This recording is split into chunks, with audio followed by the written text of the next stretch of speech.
జై హింద్. నేను మీ కోచ్గిరి national athlete. Welcome to యువ సైనిక్ డిఫెన్స్ అకాడమీ. మీకు ఆర్మీకి ఎవరైతే అప్లై చేస్తున్నారో వాళ్ళకి ముఖ్యమైన ఒక న్యూస్ అండి ఇది.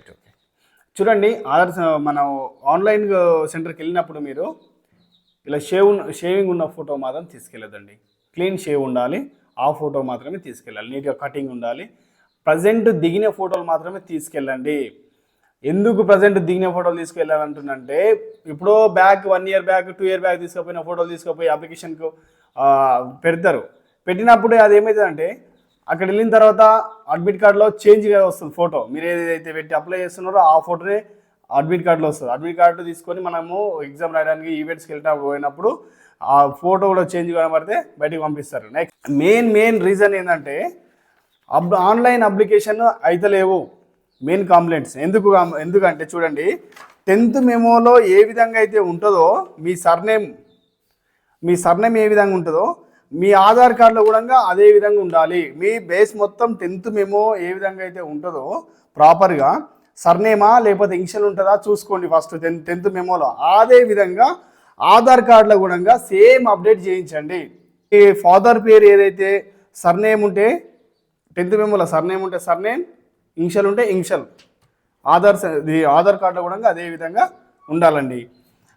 నెక్స్ట్ మీ 10th మెమోలో చూడండి, మీకు మీ 10th మెమోలో డేట్ ఆఫ్ బర్త్ అనేది 10th మెమోలో ఉన్నట్టుగా ఆధార్ కార్డులో తప్పు ఉందనుకోండి 100% చేంజ్ చేసుకోవాలి. 10th మెమో ప్రకారం చూస్తారు. నెక్స్ట్ ఇక నేను చూసుకున్నట్టయితే చూడండి బాబు, ఒక్క నిమిషం చూడండి. వీళ్ళ నాన్నది ఇక్కడ దగ్గర పెట్టమ్మా. వీళ్ళ నాన్నదిగో పట్నం హరికృష్ణ. వీళ్ళ నాన్నది ఏముంది పి అంజనేయులు. చూడండి 10th మెమో ఇది. పి లక్ష్మి, సరే ఓకే పి అని ఉంది. ఈ ఆధార్ కార్డులో మాత్రం చూడండి మీరు, ఇగో అబ్బాయి పేరు కరెక్టే ఉంది, పట్నం హరికృష్ణ ఓకే. ఇక్కడ పట్నం మళ్ళా అంజయ్య ఉంది, ఇది రాంగ్. ఇట్లా ఉండొద్దు. ఈడ పీనే ఉండాలి. ఎందుకు పీ ఉండాలి బాబు అంటే, ఈ 10th మెమోలో ఏదైతే ఇనిషియల్ ఉందో అదే విధంగా చూసుకోవాలి ఇక్కడ. ఈ రీజన్స్ మెయిన్ వెరీ ఇంపార్టెంట్ అండి. ఈ కరెక్షన్స్ ఉంటేనే 10th మెమోలో ఎట్టుంటే ఆధార్ కార్డు అట్టుంటే సేమ్ ఉంటేనే ఆన్లైన్ అప్లికేషన్ తీసుకుంటుంది, లేకపోతే తీసుకోవట్లేదండి. మీరు తొందరగా మరి ఎప్పుడు అప్డేట్ చేసుకుంటారు ఏంటనేది మీరు చూడండి. తొందరగా వీలైనంత వరకు పోయి ఆధార్ సెంటర్లో అప్లికేషన్ చేసుకోండి, అప్డేట్ చేయించుకోండి, లేకపోతే ఇబ్బంది పడతారు. నెక్స్ట్ ఇక ఈయనది కూడా అంతే ఉందండి.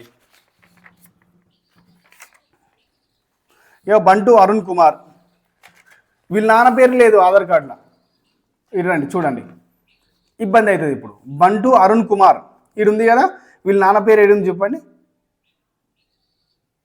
ముందా నాన్న పేరు లేనే లేదు ఈ ఆధార్ కార్డులో. మళ్ళీ ఈ 10th మెమోలో మాత్రము ఇక్కడ ఇగో బి అరుణ్ కుమార్, బి కనకయ్య. ఇప్పుడైతే ఈ ఆధార్ కార్డులో కూడా బంటు తీసేసి బీనే రావాలి, వాళ్ళ నాన్న పేరు కూడా బీనే రావాలి. అప్డేట్ చేపిస్తే ఇది ఓకే అవుతుంది, లేకపోతే ఆన్లైన్ తీసుకోవట్లేదు ఇలాంటి అప్లికేషన్స్. ఇంకా ఎక్కువ సమయం కూడా లేదు ఆన్లైన్కి. మీరు అప్డేట్ చేయించుకొని మళ్ళీ 10 days 15 days ఇచ్చేవరకు మళ్ళీ అదే ఇబ్బంది అవుతుంది. ఒకవేళ అప్లికేషన్ లాస్ట్ డేట్ కూడా అయిపోవచ్చు, కాబట్టి తొందరగా పోయి చేయించుకోండి. అందుకే ఈ వీడియో పెడుతున్నాండి. Okay, thank you for watching. Please మా ఛానల్ లైక్ చేయండి, షేర్ చేయండి, అలాగే సబ్స్క్రైబ్ చేయండి. నేను పెట్టే వీడియో మీకు నోటిఫికేషన్ రూపంలో రావాలంటే బెల్ సింబల్ నొక్కండి. Okay, thank you all. జై హింద్.